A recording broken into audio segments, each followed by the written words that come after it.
महाराज भगवान शंकर का अनुमोदन कर रहा, स्मरण कर रहा। कथा कहती है यदि गलत मार्ग पर पति गया है तो उसको सत मार्ग पर लेकर आए।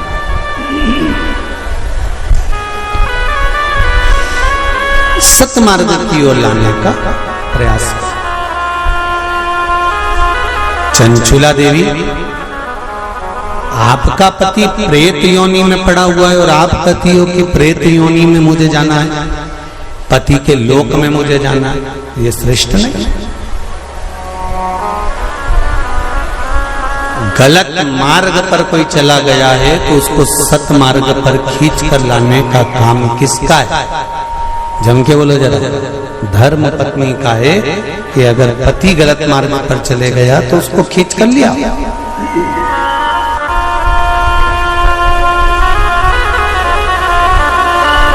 यदि पति गलत काम कर रहा है और पत्नी सोचे कि अब तो मैं भी गलत काम करूंगी तो इसमें श्रेष्ठता नहीं, उसमें श्रेष्ठता नहीं होना चाहिए।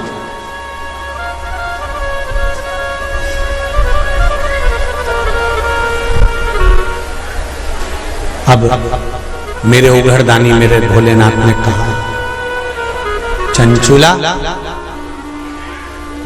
तुम्हारा पति प्रेत योनि में पड़ा हुआ है,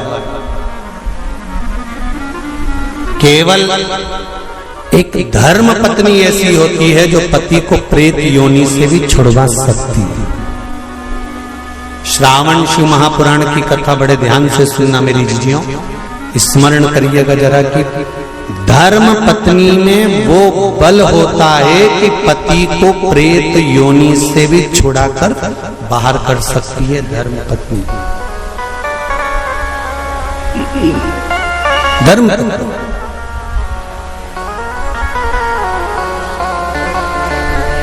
अब चंचुला देवी ने पूछा, मैं क्या करूं? चंचुला देवी पूछ रही है कि मुझे करना क्या है? पति को प्रेत योनि से कैसे मुक्त किया जा सकता है? ध्यान से सुनना रे भाई। कई लोग कहते हैं कि श्राद्ध पक्ष आ गया, ये कर लेना चाहिए तो प्रेत योनि से मुक्ति हो जाएगी। पितरों की शांति के लिए ये कर लेना चाहिए तो पितृ मुक्त हो जाएंगे। पहले तो एक बात अच्छे से समझ लो, पितृ मुक्त नहीं होते, उनकी शांति होती है। क्या होती है? जम के बोलो जरा। उनकी शांति होती है। जब आप किसी तीर्थ में स्नान कर रहे हो, जब आप किसी तीर्थ में हो, स्नान कर रहे हो, पुण्य कर रहे हो, सत्कर्म कर रहे हो, भजन कर रहे हो, कीर्तन कर रहे हो, मंत्र जाप कर रहे हो, तो उसका एक अंश, एक भाग हमारे पूर्वजों के खाते में, हमारे पितरों के खाते में जाता है, तो उनके खाते में पहुंचता है, ये निश्चित। आपने किसी ब्राह्मण को भोजन कराया, भले आपने पितरों के निमित्त नहीं जिमाया, कोई ब्राह्मण को एक गिलास पानी पिलाया, भले आपने पितरों के निमित्त नहीं पिलाया, पर आपका एक अंश उसके खाते में चला जाएगा। उससे क्या होगा? पितरों की शांति। और समझ लो, गया जी में पिंडदान कर देने से क्या पितृ मुक्त हो जाते हैं? बद्रीनाथ जाकर कपाल क्रिया करने से क्या पितृ मुक्त हो जाते हैं?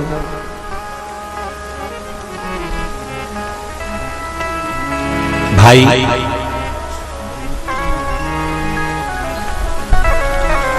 गया जी जाना तो वहां के पंडा जी से पूछना, हम यहाँ पिंडदान कर देंगे तो क्या वो मुक्त हो गए? पंडा जी कहेंगे आप अपने पूर्वजों को गया का पिंड देकर, उनका पिंडदान कर कर आप उनको भगवान विष्णु के चरणारविंद में छोड़ गए, पर आप घर जाना तो घर पर जब जब श्राद्ध पक्ष आए तब ब्राह्मण को भोजन जरूर कर, भले तुम भूख मत देना, कौए का मत निकालना, पर एक काम जरूर करना कि ब्राह्मण भोज कराना। उससे क्या होगा, 16 श्राद्ध में जब हमारे पितरों को, हमारे पूर्वजों को पितृलोक से छोड़ा जाता है तो वो सबसे पहले जिस घर में रहे होते हैं, जहां उनका पिंड घर में दिया होता है, जहां रहे होते हैं, सबसे पहले वो वहां आते, सबसे पहले वहां आएंगे। और अगर तुमने उनकी तिथि पर, उनके वार पर अगर आपने भोजन करा दिया है तो उनकी मुक्तता नहीं, उनकी शांति हो जाती है।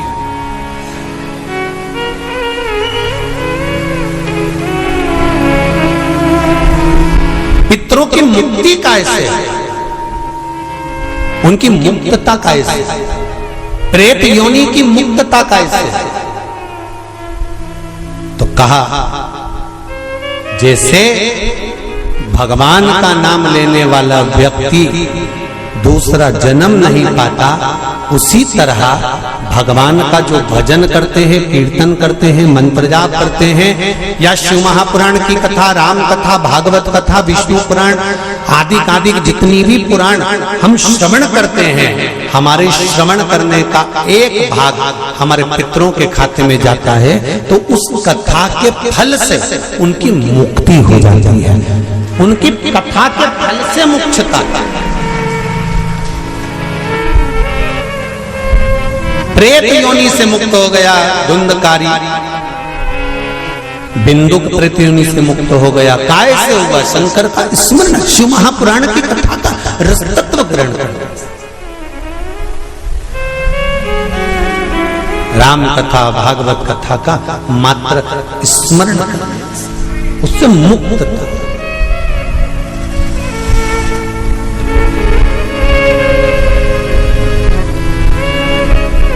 श्राद्ध पक्ष में चाहे चातुर्मास के अंतर्गत श्रावण का जो महीना चल रहा है, इस श्रावण के महीने में आप जो भगवान शंकर को 2 लोटे से जल चढ़ा रहे हो, 2 लोटे नहीं हो, घर में 2 कलश नहीं हो, तो कलश के ऊपर एक कटोरी भी रखकर लेकर 2 कटोरी से आपने अगर जल समर्पित करा है, इसका एक अंश हम पहले भी कथा में कह कर आए हैं कि आप शंकर भगवान को जब जल चढ़ाते हो, शंकर भगवान को जब जल समर्पित करते हो, उसका एक अंश घर में रहने वाले प्रत्येक मनुष्य के, प्रत्येक जीव के खाते में चला जाए।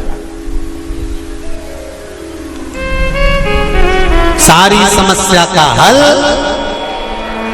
जम के बोलो जरा, एक लोटा जल, ये सारी समस्या का। भगवान शिव कह रहे हैं, चंचुला तुम प्रेत योनि में मत जाओ, अपने पति को प्रेत योनि से खींच कर कैलाश धाम लेकर आ जाओ। इसको धर्म पत्नी कहते हैं, जो पति से कह दे कि तुम गलत काम कर रहे हो, ठीक है वो अपनी जगह पर धर्म पत्नी का फर्ज है कि वो गलत काम करने वाले पति को भी धर्म का पथ निश्चित करे, धर्म का।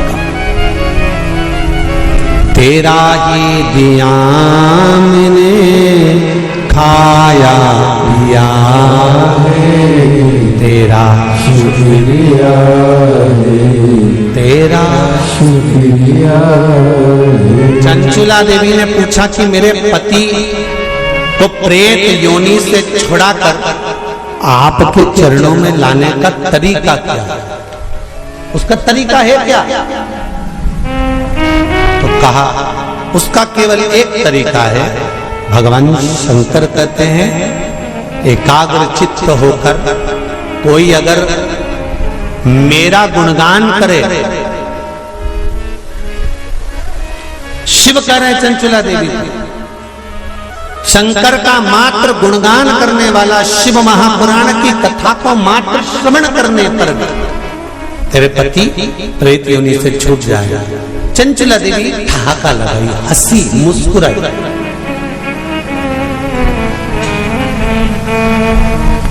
हंसी चंचला देवी।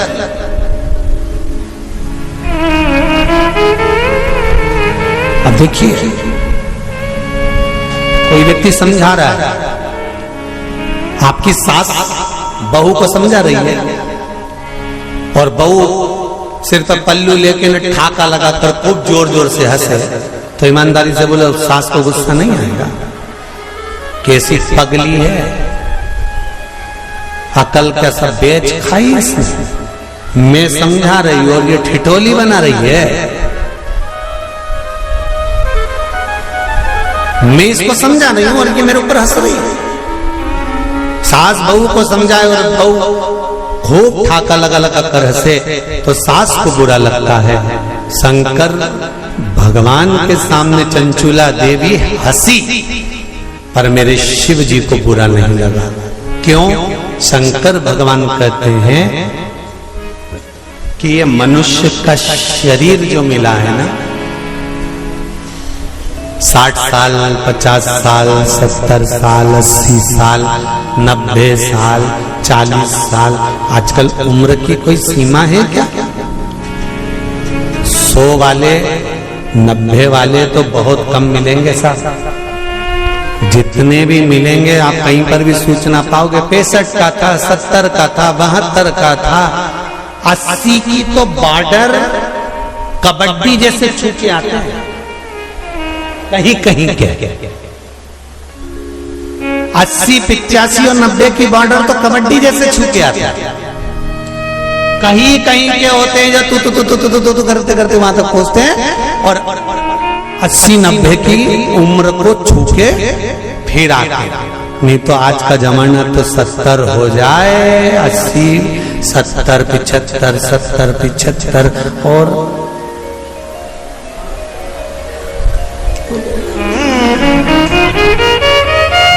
और बीच में कोरोना जैसा आ गया तो फिर तो 75 भी जाने दे। 35, 40, 42, 45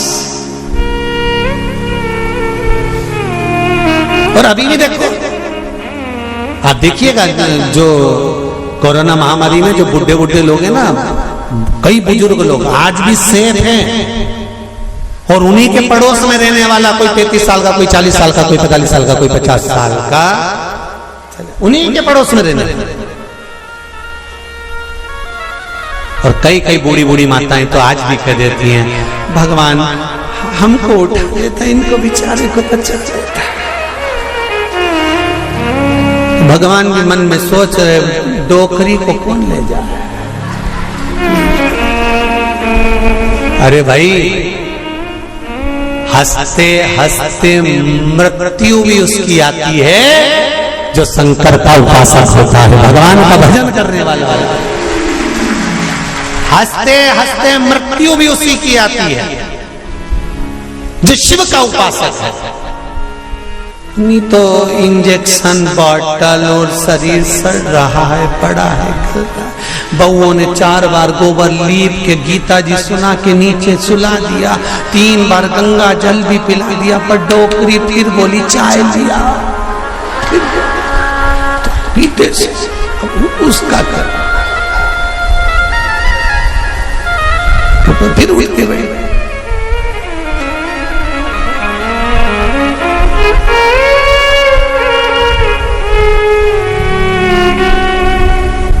अरे भाई, तुमको अगर बगीचे का सबसे सुंदर फूल पसंद है, तुम एक से बढ़कर एक बगीचे में गए पर फूल वही तोड़ते हो जो तुम्हें पसंद आता है।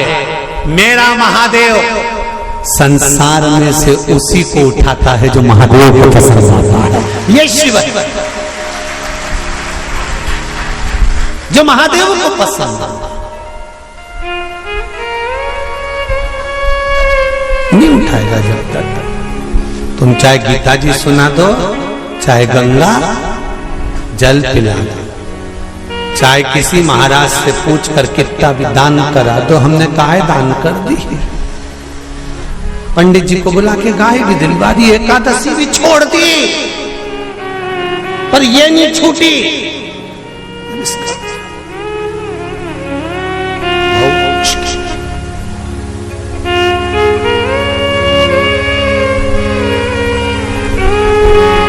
चंचुला ने ठाका लगा दिया, नंदी पर मेरे भोलेनाथ है, मेरे शंकर नंदी पर विराजमान। और जो चंचुला देवी हंसी ना, शंकर जी प्रसन्न हो गए।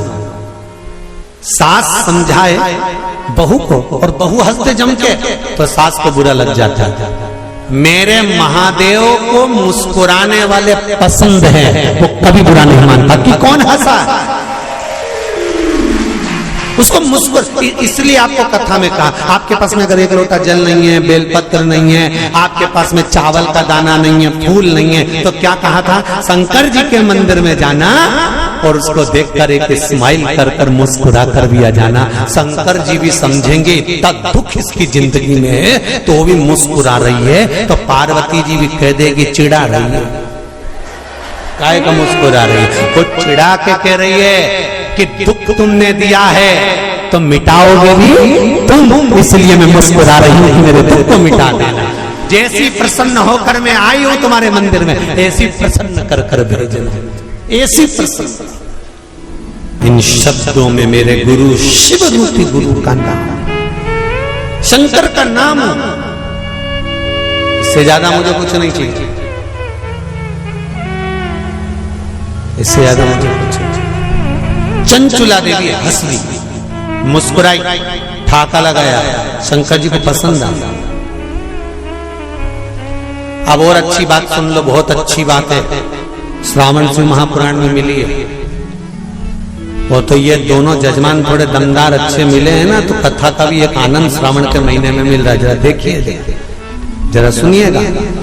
सारे राक्षसों की कथा निकाल लो तुम आज घर पे जाकर, रावण को निकालना। जब जब राम के सामने आता था तो ठाका लगाता था कि नहीं लगाता था, बोलो जम के सही है कि गलत है। कंस कृष्ण भगवान के सामने आता था तो ठाका लगाता था कि नहीं लगाता था, जाने दो।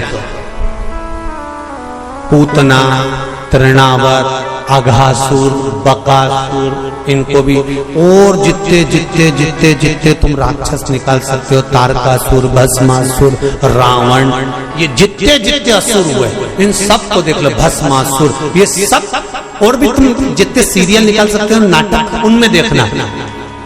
देवी मैया रक्त बीज को मारने जा रही है, रक्त बीज हंस, महिषासुर को मारने जा रही है, महिषासुर हंस। एक दो बार तो माता देवी मैया को भी थोड़ा टेंशन हुआ कि मैं इसको मारने जा रही है, हंस क्यों रहा है। रावण मरने जा रहा था और मुस्कुरा रहा था, हंस रहा था, ठहाका लगा था। आज भी रावण जलता है ना, जब कौन से मैदान में, अरे जम के तो बोलो, रावण मर के चले गया पर प्रॉपर्टी आज भी रह गई उसकी।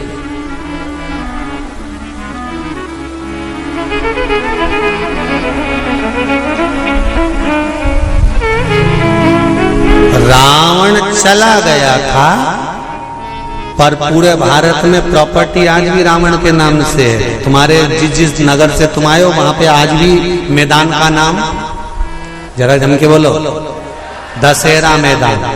तुम्हारे यहाँ राम जी की प्रॉपर्टी, राम जी को सिद्ध करने में सालों लग गए थे, अयोध्या मेरी है। और रावण लंका में रहने के बाद भी भारत में के चले गए, दशहरा मैदान मेरा है। तुम्हारे नगर में कोई राम मैदान है?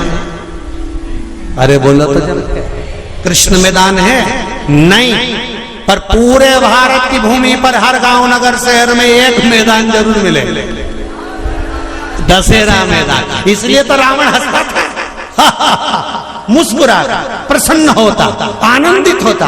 तो किसी ने रावण से पूछा, क्यों रे तू तो निपट गया, फिर प्रॉपर्टी भारत में क्या कर रही थी?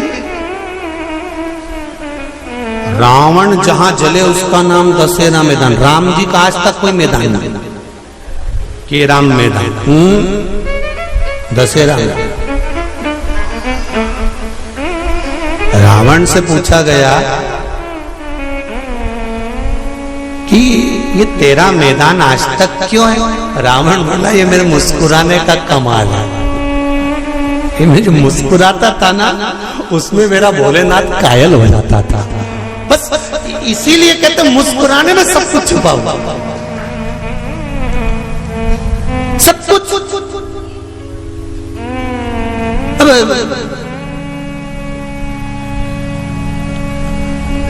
पहले हमारी आदत थी, हम सीहोर में अगर कोई शांत भी हो जाता था तो उनके यहाँ जाते थे तो उनकी बहुएं रोती थी ना तो वो हमको देख के चुप हो जाती थी। उनको मालूम है अगली कथा में बोल देगा,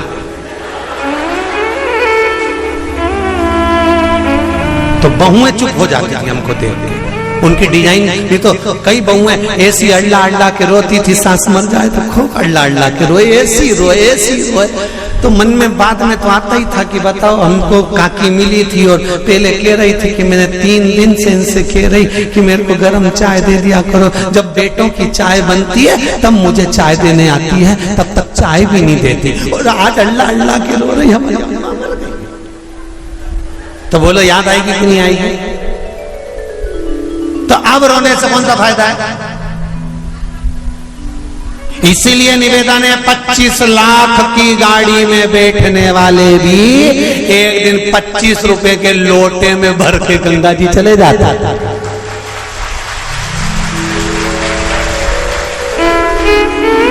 अकड़ में तो रहना नहीं। 25 लाख की गाड़ी में बैठकर घूमने वाले भी 25 रुपए के लोटे में भरा जाएंगे, इसकी कोई गारंटी नहीं है जीवन की। इसलिए चंचुला देवी ठहाका लगाकर हंसी, शंकर को पसंद आया, मेरे भोलेनाथ को प्रसन्नता।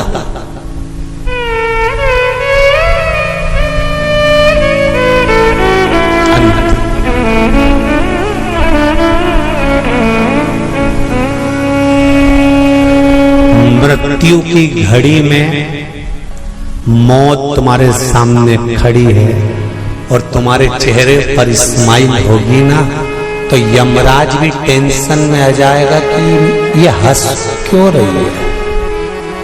तुम रास्ते से निकल कर जाओ, एक प्रैक्टिकल छोटा सा करके देखना। तुम रास्ते से निकल कर जाओ, जाते जाते जाते जाते थोड़ा सा मुस्कुराकर चले जाओ तो 4-6 दुकान वाले टेंशन में रहेंगे। बोलो सही है कि गलत है? 4-6 दुकान वाले टेंशन में रहेंगे। हंसा क्यों, ये हंसा क्यों, ये हंसी क्यों, क्या काम है? मृत्यु की सैया पर प्राण छूट रहे और तुम्हारे मुस्कुराहट है। और मुस्कुराहट किस चीज की है?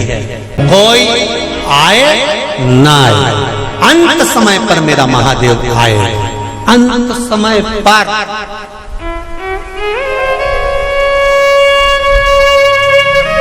मृत्यु की घड़ी पर अगर मुस्कुरा भी रहे हो ना आखिरी में तो यमराज को चिंता लग जाएगी।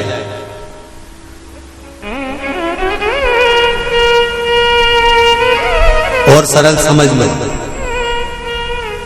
लिफाफा देने स्टेज पे चढ़े दूल्हा दुल्हन को और उन दोनों को देख के एकदम जम के हंसते, दोनों टेंशन में आ जाए। दो पत्नी पति से कहे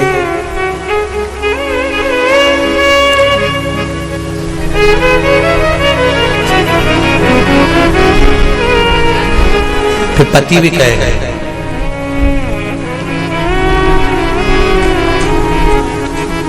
फिर धीरे से कानाफूसी होगी, ये हंसा क्यों?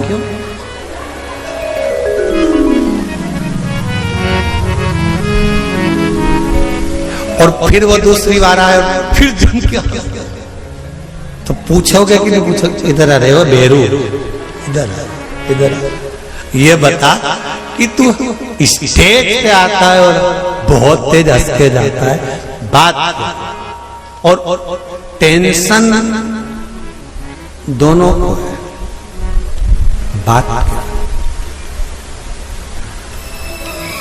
रसगुल्ला खाते खाते भी पत्नी उस टेंशन में पड़ी रहेगी, पति से पूछेगी तुम्हारा दोस्त इतनी तेज क्यों हंसता? सही बात। पति पत्नी को गुलाब जामुन वो हंसा क्यों, ठाका क्यों लगाया? अंत समय में अगर चेहरे पर प्राण छूटते समय भी मुस्कुराहट होगी तो यमराज भी शंकर जी के पास जाकर पूछेगा कि इस मुस्कुराहट का कारण क्या है। शंकर जी कह देंगे ये मेरा भक्त है, मुस्कुराता रहता, इसके चेहरे पर स्माइल है, ये मुस्कुराता रहता। मृत्यु तो आना है, निश्चित है, पर मौत में भी जो प्रसन्न रह गए वो संत, वो साधु, वो सन्यासी, वो तपस्वी ही हो सकता है। अंत समय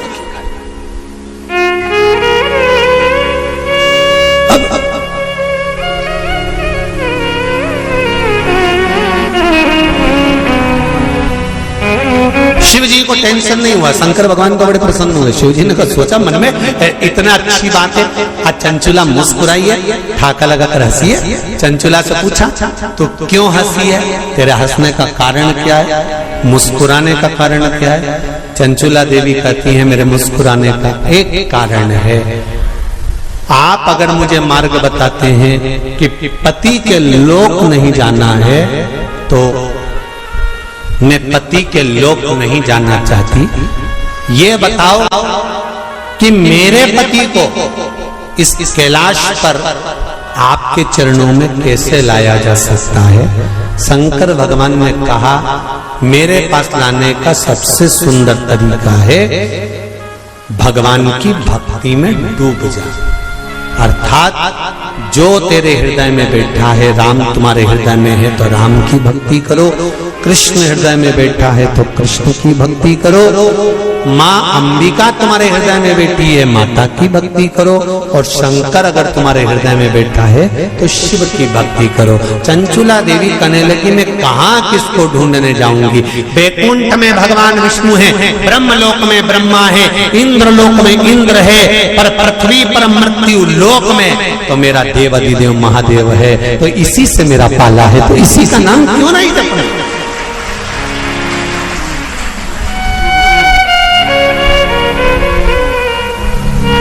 मैं शिव का नाम क्यों ना जाऊं?